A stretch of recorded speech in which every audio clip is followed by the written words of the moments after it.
Forget frequently asked questions. Common sense, common knowledge, or Google. How about advice from a real genius? 95% of people in any profession are good enough to be qualified and licensed. 5% Go above and beyond. they become very good at what they do, but only 0.1% are real geniuses. Richard Jacobs has made it his life's mission to find them for you. He hunts down and interviews geniuses in every field: sleep science, cancer, stem cells, ketogenic diets, and more. Here come the geniuses. This is the Finding Genius Podcast with Richard Jacobs. Hello, this is Richard Jacobs with the Finding Genius Podcast. I have Matthew Zachary. He's the founder of Stupid Cancer. He's a 25-year brain cancer survivor, and he founded a groundbreaking nonprofit called Stupid Cancer. He's a creator of the world's first podcast that gives a voice to millions, and he knows, obviously, firsthand about healthcare and the current conversations about it. Maybe you're limited or stymied by political correctness and other issues, but we're going to talk about his journey and what he's doing now. So, Matt, thanks for coming. A pleasure to be here. Yeah, if you would, I know you've recounted this probably millions of times, but tell me about what happened to you long ago and what's your journey been like to this point? Yeah, the Dime Store tour is that I was a classically trained concert pianist and film composer going into undergraduate. And by the time I was about to graduate and go off to film school to be a film composer, I had diagnosed with terminal brain cancer. Always fun. And my symptom was, among many, that I lost fine motor coordination in my left hand. And for those who know anything about playing piano, you need fine motor coordination to play the piano. So that kind of ruined all of that. And spoiler alert, still here, but didn't get to go down that route. And plan B became plan A, which was I was a Macintosh tinkerer in my teens and 20s. So I fixed Macintoshes in Manhattan through the 90s. And that was how I built my backup career. That turned into a decade in advertising and marketing, and then I got sucked into the world of what they call patient advocacy by meeting people who also had cancer in their 20s and who I finally felt were kind of a tribe that I wished I had when I was sick. So that was... How did you deal with the terminal diagnosis, and how did you not just give in and say, all right, I'll do traditional treatments? Like, what was that part of it like?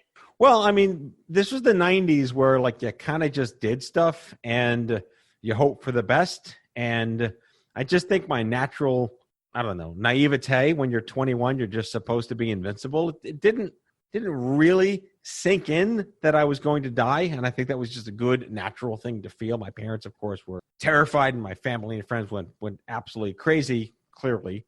But I never really thought it was going to be anything, again, out of that invincibility complex. And, they talk about facing mortality when you're very young. I just never felt that way until, of course, I was cured. And then I realized, well, now what? And then I think the scariest day when I finally felt mortal was when everything was over. So I just happened to be, of a gumption that I didn't think this would get in my way until it was over. And then I was terrified. You were scared more when it was over? Why? I think when you're going through a crisis and you have support and you have anchors and handrails and guardrails, on the day it's over, those all vanish. So everything that was propping you up while things were terrifying are gone. And it's pretty common to say the last day of anything is the scariest. So it's like, you had cancer, you're inside a building, they put you out the back door, and now you're standing there and you're like, now what do I do? Is that what you mean? Yeah, there's no what's next when they say you're cured. At least there wasn't back in the 1990s. Okay. So what did you do, if you don't mind? And what caused the remission, do you think? That's not an easy question to answer, and a lot of it goes back to a book that I read in the 1990s by Dr. Bernie Siegel, which was called Love, Medicine, and Miracle. And you can self-interpret what those three things mean to you as an individual. But I had support. My mental health was as good as possible before that was the thing we cared about. I had the right doctors, apparently, made the right decisions, apparently, around treatment and surgery. And, luck of the Irish. And I'm Jewish, so I'm still here. And how many years ago was this? It'll be 25 years this coming January, 2021. So knowing the stats, were you very lucky? Or, how deadly was the type of cancer that you had? I'm the luckiest bastard on the planet. I'm the longest living person with this cancer. Wow. Okay. So you were going through your background. Keep going. You were in advertising for many years. Then what happened? Yeah. So then I met someone else who had cancer in their 20s. I'd gone so long thinking I was the only one. You know, your grandma dies, your dog dies, a kid dies. They're all terrible. But I wasn't either of them. I was a college student. Would have been nice to know other college students that had cancer just for that, not feeling judged or having someone like you. And it took me a long time to find that person. And once I did, it changed my life. And it gave me a different perspective on what I can do besides advertising and selling Doritos to teenagers. So what did you do then? How did you start the Stupid Cancer nonprofit? I had a lot of questions. And when you're a marketer, you come with lots of questions. And these were normal, like what's the audience? What's the product? What do we need? What's not working? And I just found a spot that resonated. This white space in cancer in the mid-2000s. Everything back then was pink ribbons and Live Strong and Hallmark cards and You Poor Thing and the pity party and old people and babies. And I'm a Gen Xer, proud Gen Xer, 46, born in 74. And there was nothing speaking to me as far as what I wished would have been nice when I was sick. So I basically built the brand and I built the community that I wish that I had that really did resonate with largely, it was a very ageist thing that I did, but I didn't want to start a charity to raise money for research. I didn't want to start a charity I wanted to start a community. It just happened to be a nonprofit, but Stupid Cancer was just the name that came to me. I think it resonates with anyone that knows what Homer Simpson would say if they got cancer. Oh, stupid cancer. Right? Just picture Dan Castellaneta saying that out loud. And that was the stroke of genius. Literally, it was just to put together this community that served a real niche purpose at the right time. This was before the internet. This was before iPhones and Android and basically Friendster and Napster. So the life before how we take things for granted today digitally didn't exist. It was a huge white space to be first to market. Yeah, I remember. So what is the goal and the mission of Stupid Cancer? It's community support, or what is it? Yeah, the mission of Stupid Cancer was to essentially give a community to young adults facing cancer. And that cancer isn't so much fun when you're a kid or old either, but it's just very different when you're not a kid or very old. And it's a point of your life where you're supposed to be taking 10 steps forward every day, but cancer comes in and you're taking 10 steps back every day. Failure to thrive, dating, insurance, fertility, stress and anxiety, family planning, keeping your career, going back to school, just having a social life. All these things get interrupted and disrupted in your teens and 20s. And it's hard enough to be in your teens and 20s when you're well anyway. So Stupid Cancer's mission was basically to be the voice of adolescent and young adult cancer, provide advocacy, research, and support to advance the cure and basically the dignity of living with, through, and beyond cancer as a young adult.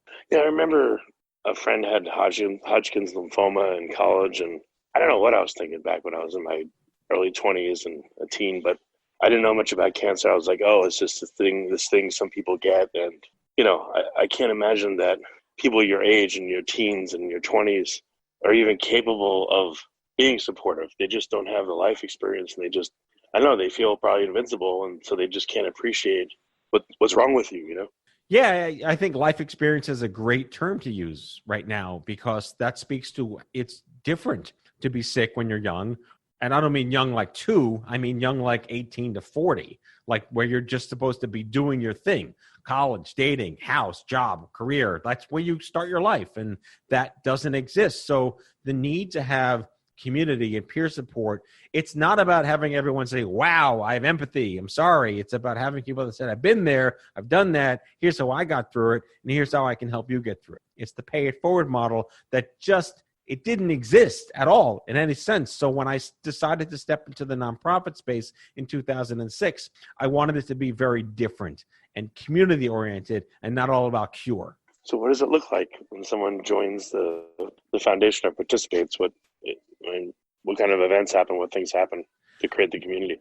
Well, it's kind of like a club you didn't want to join, but once you hear your family, and it gives you a sense of of purpose and sense and common thread and relationships and community and partnership and non-judgmental opportunities to feel like you are part of something and you didn't go through this for nothing. And it also gives you life hacks. How do you get through this when you're 22? How do you talk to your HR benefits manager when you have to take time off? How do you explain a gap in your resume because you're on chemo?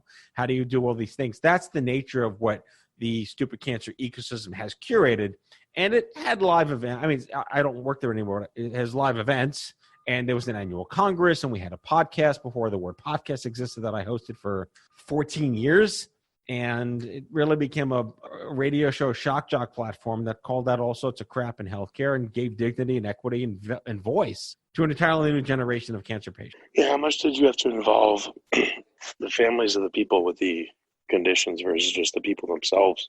Oh, it was a family affair. I mean, obviously, we were there specifically for young adults affected by cancer and a lot of people who were young adults that had cancer as children who happen to now be, thankfully, alive, but with consequences of being cured when they were 3. And then, our parents came in because we're their kids, and it became a wonderful family ecosystem because stupid cancer might have been only about being sick when you're younger as a young adult, but everyone finds relevancy with the value it gives to that community. So in your bio, you talk about changing the conversation on cancer, it being less polite, I guess more just direct and to the point. But, outside of your organization, what is the conversation for someone that, has cancer and they're young? Is it just like there's no help besides go to the doctor? So you providing a service that's just not there, or are you providing it in a different way from how it's done in other organizations or traditionally?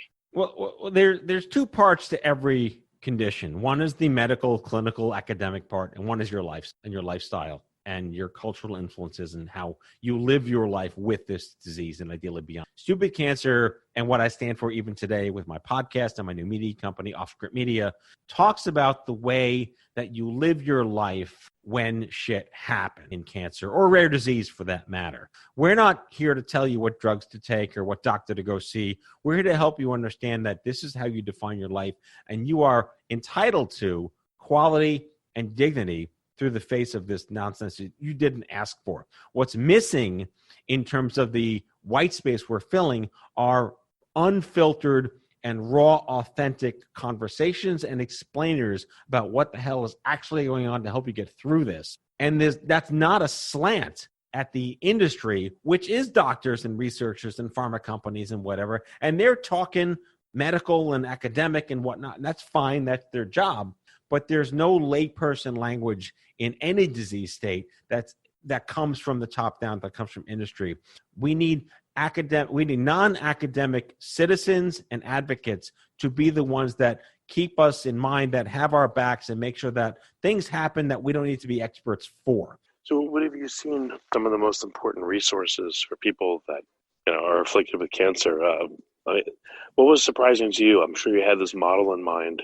You thought, all right, I needed this, I needed that when I was going through it. Were there any surprises or, if not, what are the things that people really need the most in terms of support? I think without getting wonky, I think it's important to recognize that healthcare is a supply-only economy. No one wants to get sick. No one asks to get sick. No one can't wait to be sick. So the gap that happens is when you join the economy and you're there without having any research. It's not like you're buying a fridge. You could figure out what fridge to buy. Then you go buy your fridge. No one expects to get cancer and pre-researches what to do when they get sick. So you're at the dependency of a system that's supply only. And what's missing is helping people navigate that store that you got found into. There's no greeter. There's no aisles. There's no directory. There's no mall. There's no tell you where the stores are when you enter the cancer care market or the lupus care market or the type 1 diabetes market. Illness has no demand. So what's missing is what I said before, is that no one's got your back. You're at the mercy of the industry, and you need to depend on people like you to help you get through it as much as you need to depend on the doctor. So the doctors and the insurance companies, and that's all well and good, and that's complicated enough. But if you're able to connect with somebody that's just like you, that speaks your language, that's been there and done that, that can make your life a whole lot better. But that person isn't going to talk jargon and talk insurance and talk pharmaceutical to you. That's person's going to talk person to you. So what's an example of a conversation that maybe you've had many, many times with someone that, is in this situation and that you feel like really helped them or opened their eyes or made them feel better? If you like this podcast, please click the link in the description to subscribe and review us on iTunes. One particular issue that's going to resonate with lots of your listeners is the issue of family planning and fertility. Now, why do I say fertility and cancer? Well, most people that get cancer are in their 60s, 70s, and 80s, and the last thing that they even have to worry about is fertility. You're done with life, your grandma, grandpa, whatever. But when you're sick in your teens, 20s, and 30s, chemotherapy, radiation, immunotherapy, surgery can make you infertile, right? So that's not something that would be top of mind to someone who isn't a cancer person, and that's fine. But what matters most is you have a right to be a mom or a dad one day. That's your right. If you're American, be your right, whatever. But having a treatment can destroy your eggs, destroy your sperm. You have no uterus anymore, testicular cancer. Everything below the belt that's cancer can ruin your ability to be a mom or dad. So one of the more effective conversations that I love to have and that I continue to have is, what do I do to preserve my fertility? How do I talk to my doctor about this? Can I even afford to do this? What do my insurance companies cover? Does my job cover embryo harvesting or oocyte preservation? That's an ongoing conversation that I'm still very actively involved with. That's never going to go away. If cancer can cause infertility, you have the right to know what your choices are to preserve your right to be a mom or a dad one day. So that's one really strong example of why advocating for cancer as a younger person matters differently than advocating for cancer with someone that's retired in Florida. Yeah, that's true. I didn't. Are there good options for people, or is it pretty difficult to maintain your ability to have children? It's a very under-discussed, underfunded, and under-recognized need in industry. That fertility should be a right. Fertility should be covered. There should be Miranda rights of fertility risk disclosure before you start your chemotherapy or surgery. And that's not happening. And even though I'm out of the nonprofit business, it's still a huge flag that I put on the ground every day that the right to parenthood through cancer should be a federal mandate. Well, what do doctors do right now? Do they address it? Do they run from the conversation? What happens? Well, I think if you really want to get granular, there's no billing code. So if there's no billing code, there's no point in talking about it because they don't get reimbursed for helping you. And that's the sad part of our economy and our health system is that unless there's a billing code, unless it's incentivized, no one cares. So it doesn't happen. 9 out of 10 times that conversation doesn't happen unless someone comes to the table already aware that, is this going to affect my ability to be a mom or a dad? And if you're diagnosed at 19, parenthood is the last thing on your mind. You just want to be cured. So, and if you're 9, they can harvest your oocytes at 9 before puberty and freeze them and 20 years later be a mom, but that's not going to happen. So until there's a mandate, until there's a billing code, until it's covered by insurance writ large or Medicare, it's an uphill battle. And it's one that it's a hill I'm happy to die on because we need to make sure that cancer should not be the death knell for parenthood. Is there any stigma in, it'd be horrible, but I don't know. Is there any thought by the medical community or by the poor people themselves who have cancer that they shouldn't have children because they may have children that have the same condition they have, et cetera? Yeah, that's a narrative, but that's their choice if they don't want to have children. But if you are not aware that entering into a contract with a doctor for chemotherapy, radiation, immunotherapy, surgery imposes a risk to your future biological parenthood abilities, you should be told that. Then it's your decision whether you want to have kids after you're sick or not. Cancer can be genetic, but only 7% of cancers are genetic. And only 1% of those 7% pass down genes to their kids. So you're looking at data now around what is your risk about this. I had cancer. My wife's brother died from cancer. We decided to have kids. Thankfully, they're healthy. They're happy. They're 10, knock wood. But that was our choice. But neither of us knew in advance, whether we'd be mom or dad one day. So is it, people are probably not even aware that if they sign up for a chemo or whatever it is, that they may never be able to have children from that point? Yeah, it's legitimate. It's a legitimacy that most of the time young adults facing cancer are not made aware of fertility risk before they consent to their treatment. That's terrible. Yes, it is. That's why there's advocacy. Do you have, even when they're told, do a lot of people say, "Ooh, okay, yeah, that's really important? Or do they say, well, I don't know. Do they just not want to think about it? Like, what are people's reaction if they're young? There's no one answer to that question because everything's highly individualized, and there are 80,000 cancers every year in the fertility space. I mean, there's 80,000 diagnoses a year for people who are in their fertile years, and it only happens maybe 1 out of 10 times. Yeah, sure, it could be like, you're dying, you need to do this, we'll worry about that later, okay? Or there's, I have one anecdote that's going to really grind your gears, which is I have a friend who already had a kid that got breast cancer. And when she brought up the conversation to the doctor, he said, well, you already got one, right? Isn't that terrible? That's just not acceptable to be told. Yeah, You already got one, right? So it's going to be contingent on the level of education the patient is, or the caregiver has, the spouse has, with the level of education the doctor has, the hospital has, the clinic has, the health system, with whatever, if insurance is going to cover it or not, and how much time you have between banking your sperm, harvesting eggs, freezing embryos, and starting a treatment. There's no one answer. Well, that's a really cool thing that you're doing, especially in that area. I didn't realize. It's crazy. I mean, that was the whole point of getting into the nonprofit space back in 2006, is that this is a conversation only relevant to cancer patients in their fertile years. And up until recently, no one cared about cancer patients under 40 because 96% of cancer patients are over the age of 75. So there was a need 15, 16, 17 years ago to start a movement about the next generation of cancer patients. And that is what has been accomplished. That is what is still is ongoing now that I've stepped down from that company. And it's part of my legacy, and I'm proud of it. So has the conversation been impactful to the point where fertility is discussed a lot, or is it still at the same place where it's rarely discussed? I'd like to be able to say on the air that it's better than it was, but that doesn't really put it. You have to move the goalposts a lot closer to say that there's been any major difference. So what from here? What's the you've been doing this for a while. What's needed at this point to make a difference? I've taken a step away from that specific area of advocacy to start my media company, which is more focused on general patient advocacy, consumer health, and how do we not try to fix the whole system, but where are the gaps that are missing? And when you get sick, what do you need to know about? And why are things so expensive? And if you live in this zip code or your skin is a different color, you die more, you suffer more, it costs the system more. Fertility is just one aspect of that. I would almost argue that infertility from cancer is a good problem to have, because unlike 25 years ago where you just kind of died, now you're alive to have this issue, which is a good issue to have. I'd rather be infertile and alive and deal with what I would do about adoption, surrogacy, or living without children than be dead and not even know about that.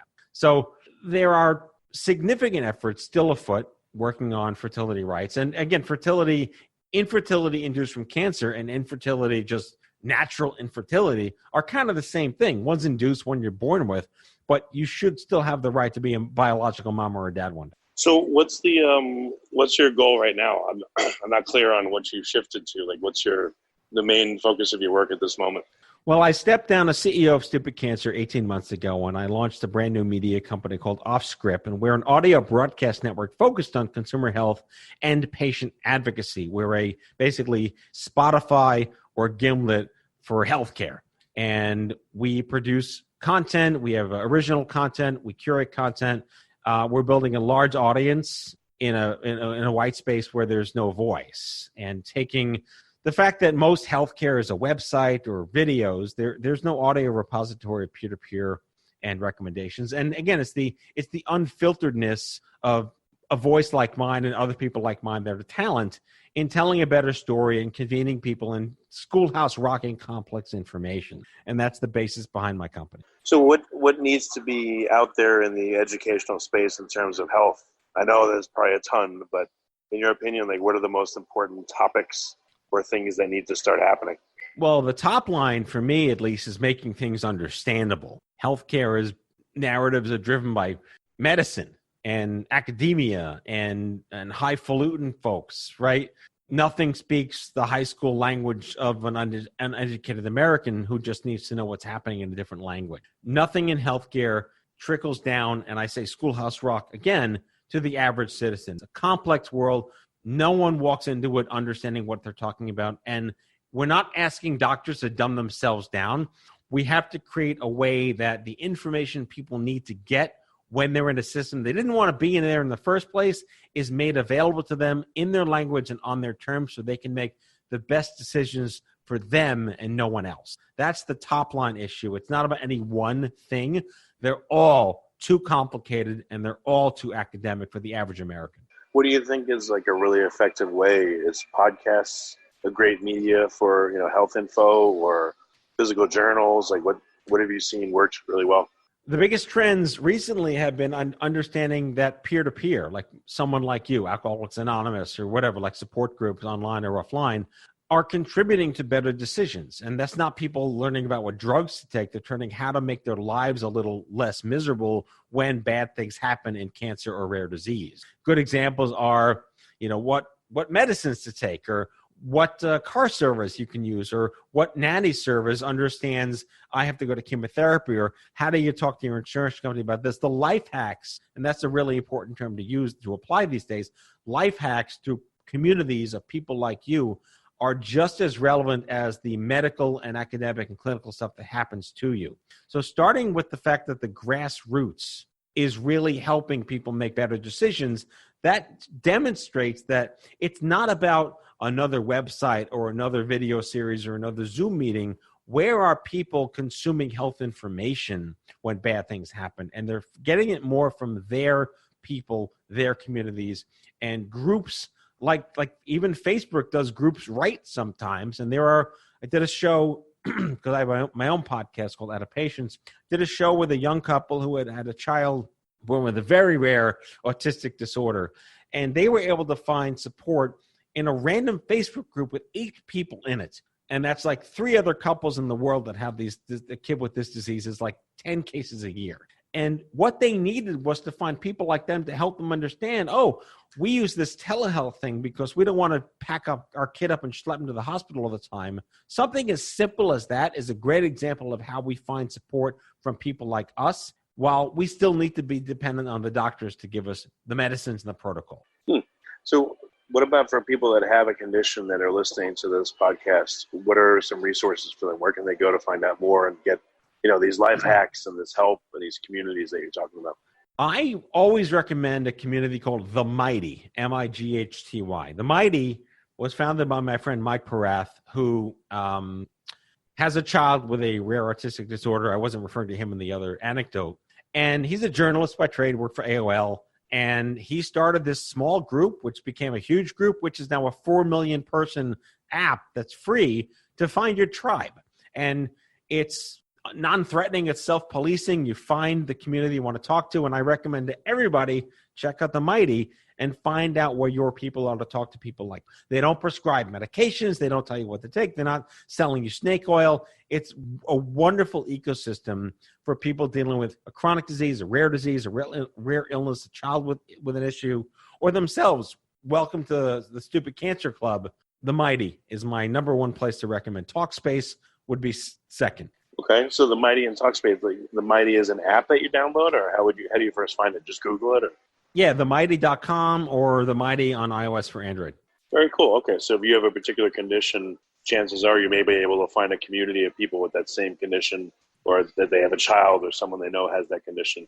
Yeah, this is tribalism done right. Finding your community of people who've been there and done that is the most important thing you could possibly ever do. And today it's better than ever. Yeah, that's great. I mean, doctor recommendations like, I live in Georgia and I need a doctor for, breast cancer that cares about nutrition. Where do I find one? Those kinds of recommendations may be possible in these communities, right? Absolutely, yes. Finding your tribe, finding your community. These are things that just didn't exist. Like when I started Stupid Cancer, none of this existed. There were no communities to find. And now today in 2020, there are hundreds, if not thousands of communities to find with people just like you. And that's the single most important thing I recommend people try to find. But now there are platforms like Talkspace and The Mighty that you can find those people and learn from them. Yeah, that's fantastic. Okay. Well, very good, Matt. Is there anything else that you want people to take from this conversation we haven't talked about? I always quote Billy Joel, And Billy Joel just says, don't take any shit from anyone. But what I mean by that authentically is you can't just say be your own advocate. I know a lot of these groups say, oh, you have to stand up for yourself and be your own. A lot of people just don't have that internal moxie, that chutzpah, that gumption to do that. But being vulnerable enough to realize that you need help, the doctor, the system, the insurance, yes, they're there, and you have to go through that because that's how you get your medicine, your prescriptions, your diagnoses. But community matters more today than ever before with regard to how do you endure and get through what you're going through. So whether or not you are a predisposed advocate for yourself or what you want, having the ability to surround yourself somehow with people like you is the lowest hanging fruit that I encourage people to consider. And then you find people who can lift you up because they've been there and done that. Excellent. Okay. Matt, any other links or recommendations for people, or The Mighty and Talkspace are the top two? Yeah, and please check out my podcast at outofpatients.com. That's patients like hospital patients, not be patient. Or search for, I'm the only Matthew Zachary that podcast, so it's pretty, just search your favorite podcast app for Matthew Zachary. All right, that's great. Matt, thanks for coming on. I really appreciate it. My pleasure, Richard. Good luck. If you like this podcast, please click the link in the description to subscribe and review us on iTunes. You've been listening to the Finding Genius podcast with Richard Jacobs. If you like what you hear, be sure to review and subscribe to the Finding Genius podcast on iTunes or wherever you listen to podcasts. And want to be smarter than everybody else? Become a premium member at findinggeniuspodcast.com. This podcast is for information only. No advice of any kind is being given. Any action you take or don't take as a result of listening is your sole responsibility. Consult professionals when advice is needed.